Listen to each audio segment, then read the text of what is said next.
कहते हैं। बिल्कुल बढ़िया, आप बताइए सर। अच्छा, दीपक मेहरा जी, आप अपना परिचय देंगे तो मुझे आपसे कनेक्ट करने में ज़्यादा सहूलियत होगी। मैं दिल्ली से हूँ। हम लोग दिल्ली के अंदर काफ़ी टाइम से कुछ सोशल काम कर रहे हैं, एनजीओ से मिलके, और अलग अलग वर्कशॉप्स वगैरह भी ऑर्गेनाइज करते हैं। तो आपसे मेरे ख्याल से एक बार हमारी मुलाकात हुई थी सुधांशु मित्तल जी के साथ, सुधांशु त्रिपाठी जी के साथ। जी, जी, जी, जी।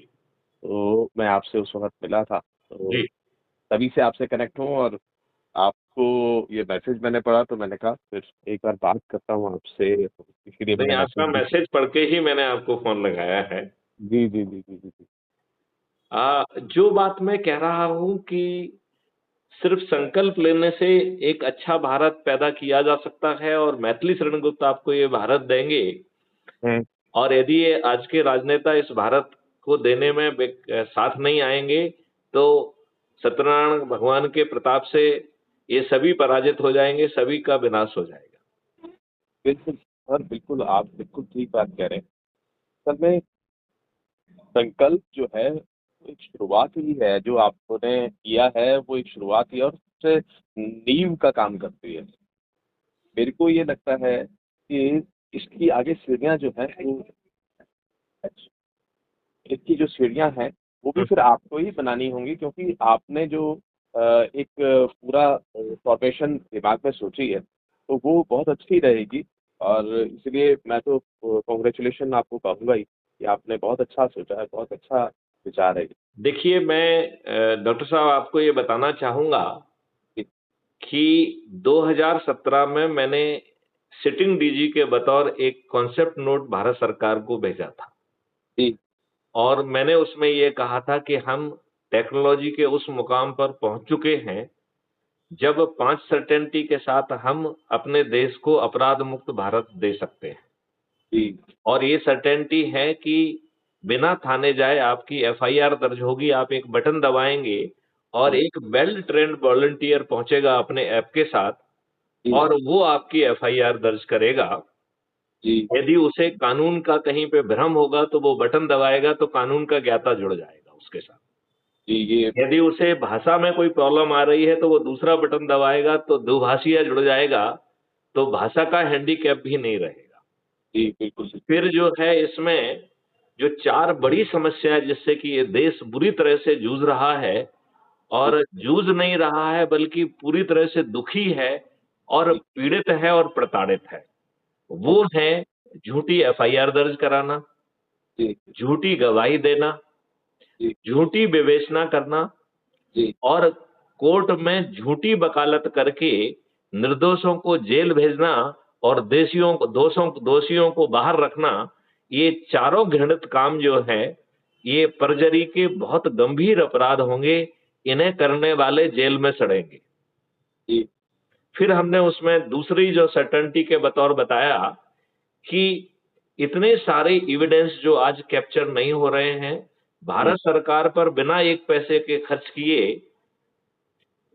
ढेर जी सारे सेंसरों, सीसीटीवी, आरएफआईडी या अन्य डिवाइसेस के माध्यम से ऐसे अकाट साक्ष्यों का संग्रहण संभव होगा, जो आज की पुलिस सोच भी नहीं सकती है। जी जी इन्हें कैप्चर करके हैश वैल्यू से लॉक करके उसी समय रियल टाइम बेसिस पे कोर्ट और पुलिस के पास भेज दिया जाएगा जी और 15 दिन के अधिकतम समय में क्लिश से क्लिश केस में चालान पेश हो जाएगा। तो जी सर्टेनिटी ऑफ प्रोसिक्यूशन, ये दूसरी जो है ना सर्टेनिटी थी।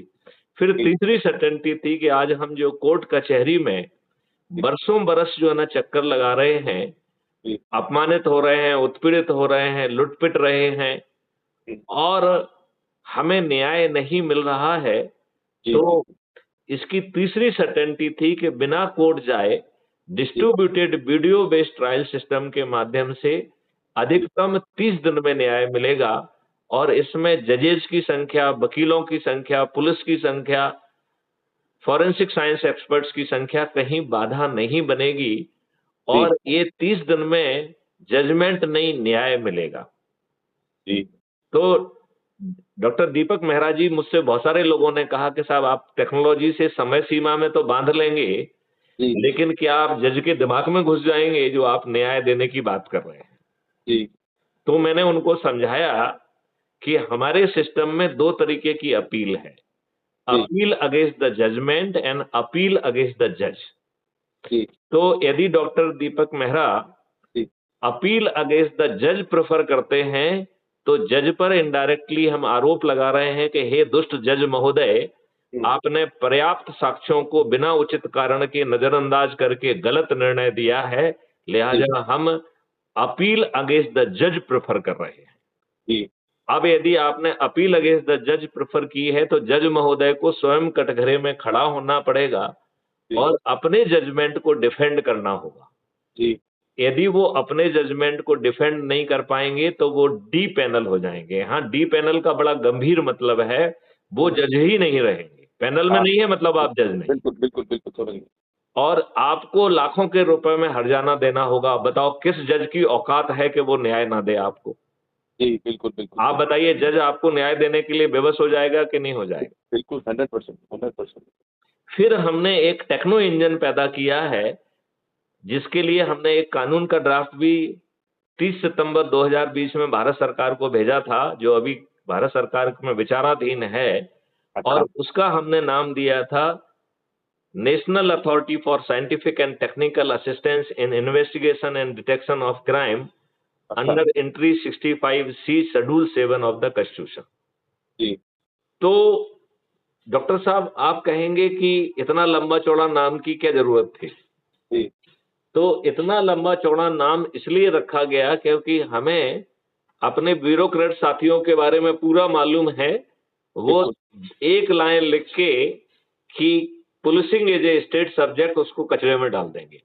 जी तो जी जी। हमने इतने लंबे नाम के पीछे ये अथॉरिटी बताई है कि हम्म, साहब ये जो है भारत सरकार की जिम्मेवारी है। ये शेड्यूल 7 के लिस्ट 1 में 65C नंबर की एंट्री के तहत ये कानून है, और इसको यदि आप पास कर देंगे तो एक डिजिटल चित्रगुप्त पैदा हो जाएगा। जी उसके पास हर अपराधी का पूरा जानकारी होगी और उसके पीछे बैठी हुई आर्टिफिशियल इंटेलिजेंस, मशीन लर्निंग और डीप एनालिसिस, जी। वो जो है इस बात का अनुमान लगा सकेगी कि साहब ये अपराधी महोदय आज अपराध करने वाले हैं, इनके साथ में कौन है, ये किस साधन से जाएंगे, इनके साथ साथ कौन कौन है, उसके पास घातक हथियार हो सकते हैं कि नहीं हो सकते हैं, और जो जी, बीच के सेंसर हैं इस अनुमान की पुष्टि करते जाएंगे। अच्छा। हाँ। और यदि अनुमान गलत है तो वो अनुमान को मॉडिफाई किया जाएगा हाँ, और फिर अपराधी को अपराध करने के पहले गिरफ्तार कर लिया जाएगा। ऐसी है चौथी सर्टेनिटी ऑफ प्रिवेंशन। अच्छा। मतलब प्रिवेंशन होगा विथ सर्टेनिटी। फिर अच्छा। पांचवी सर्टेनिटी है, क्योंकि जो अपराधी है कई बार वो अपना पेट पालने के लिए, अपने से जुड़े लोगों का पेट पालने के लिए, इस दुष्ट व्यवस्था को घूस खिलाने के लिए, वकीलों को पैसा देने के लिए, पुलिस को पैसा देने के लिए, अपराध करने के लिए विवश होता है। जी। लिहाजा पांचवी सर्टेनिटी कहती है सर्टेनिटी ऑफ रिहैबिलिटेशन। अच्छा। ऐसा एक भी अपराधी नहीं होगा जिसे सर्टेनिटी के साथ रिहैबिलिटेट ना किया जाए, जो इन परेशानियों के कारण उसे आपराधिक कृत्य करने की जरूरत नहीं होगी। ये 5 सर्टेनिटी के साथ कैसे अपराध मुक्त भारत होगा, ये प्रस्ताव 2017 में भेजा गया था। अच्छा। 2019 में इसे मान्य किया गया। अच्छा। 30 सितंबर 2020 को जो है ये कानून का ड्राफ्ट हमने भेजा, जो भारत सरकार के पास विचाराधीन है। लेकिन अच्छा। सभी राजनेता दुष्ट हैं। उन्होंने इतने बड़े प्रावधान, इतने बड़े कॉन्सेप्ट के बावजूद भी जो आपको 3 नियम कानून परोसे हैं, it is bloody old wine in the new bottle. Hmm, हमने अपने कानूनों की आत्मा नहीं बदली है। अभी भी हमारे ऊपर अंग्रेजों ने जो भारतीय गुलामों के लिए, उनको अपमानित करने के लिए, शोषित करने के लिए, उनको उत्पीड़ित करने के लिए, उनमें हीन भावना विकसित करने के लिए जो नियम कानून और प्रपंच रचा हुआ था, ये अत्यंत ही लज्जा का विषय है कि आज भी हमारे ऊपर थुपा हुआ है। सर, मैं वाकई में बहुत ज़्यादा इम्प्रेस्ड हूँ कि जी। आपने इतना सब कुछ, इतनी एफर्ट्स और सब कुछ किया। तो मैं भी आपके साथ में कुछ ना कुछ कंट्रीब्यूट जरूर करना चाहूँगा तो बिल्कुल। मैंने तो बहुत छोटा सा उपाय कहा है कि जितनी भी संस्थाएं हैं उनको आइडेंटिफाई करो, जी, वो संस्थाएं जो कर रही हैं उन्हें वही करते रहें, हमारा उनको सपोर्ट रहेगा। जी, उन्हें केवल एक काम करना है कि अपने आयोजन के दौरान जो उनसे जुड़े लोग हैं, उन्हें संकल्प लेना है कि हमें अच्छा भारत चाहिए। और जी, अच्छे भारत की डेफिनेशन है कि 21 महालक्ष्यों और 5 मौलिक अधिकारों वाला भारत, जिसका मैं डॉक्यूमेंट आपको भेजूँगा, जी, जिसमें ये जो चीज़ें हमने कही हैं, प्रशासनिक व्यवस्था बदल जाएगी। जी, प्रशासनिक व्यवस्था में बैठे लोगों की एसीआर उनके बॉस नहीं लिखेंगे, उनका काम लिखेगा। जी, उन्हें अपने काम का रेवेन्यू स्ट्रीम उसी समय मिलेगा बिल्कुल, बिल्कुल, और वो भारत सरकार के खजाने से नहीं आएगा, जिसका काम होगा उसकी जेब से जाएगा। बिल्कुल, बहुत अच्छा, बहुत अच्छा। और जो ये जो वर्क कंपोनेंट का असेसमेंट होगा, क्यूमुलेटिव वर्क वर्क परफॉर्मेंस को परफॉर्मेंस इंडेक्स कहा जाएगा जी, और उस इंडेक्स के आधार पर व्यक्ति अपनी पदस्थापना खुद कर पाएगा। जी, उसे पदोन्नति भी उसी आधार पर मिलेगी। जी, जी, इसका मतलब है कि ना तो सीनियर ऑफिसर और ना ही राजनेता आपकी पदस्थापना को प्रभावित करने की भी क्षमता खो देंगे और आपकी पदोन्नति को भी प्रभावित करने की खो देंगे। और आपका जो कंडक्ट रूल है, उसको बदल दिया जाएगा। तो जी, अभी के जो कंडक्ट रूल कहते हैं कि boss is always right, if there is any confusion please refer to rule number 1। जी, अब जो नए कंडक्ट रूल हैं, वो कहते हैं कि देखो, जो देश हित में है, वही सही है। बिल्कुल, बिल्कुल, यदि आपके बॉस गलत कहते हैं, तो कंडक्ट रूल के तहत आपकी ज़िम्मेवारी होगी कि उसे आप रिव्यू भरेंगे। यदि आप रिव्यू के लिए सबमिट नहीं करेंगे, तो उस अपराध के लिए आप सहभागीदार बन जाएँगे।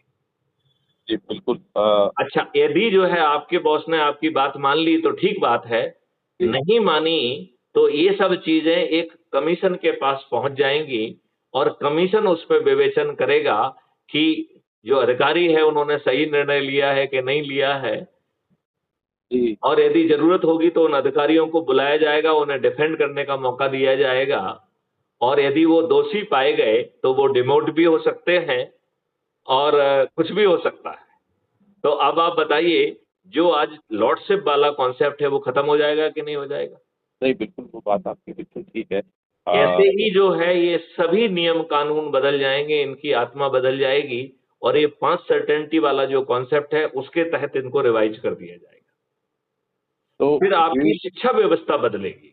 बिल्कुल, बिल्कुल, आपकी मैं बात बिल्कुल समझ रहा हूँ कि ये व्यवस्था जो है आपने बहुत सोच समझ के बनाई है और जितने भी एक बार मैं ना ये पूरा कंसेप्ट एक बार पूरा-सा पढ़ना चाहता हूँ। ये आपने जो भी बनाया ना आप मैंने आपको भेजा है, आपको मिला है कि नहीं मिला है? नहीं अभी मैंने देखा नहीं, मैं अभी देख लेता हूँ। मैं अ, उसमें जो है मैंने आपको पूरे 21 महालक्ष्य भेजे हैं, 5 मौलिक अधिकार भेजे हैं।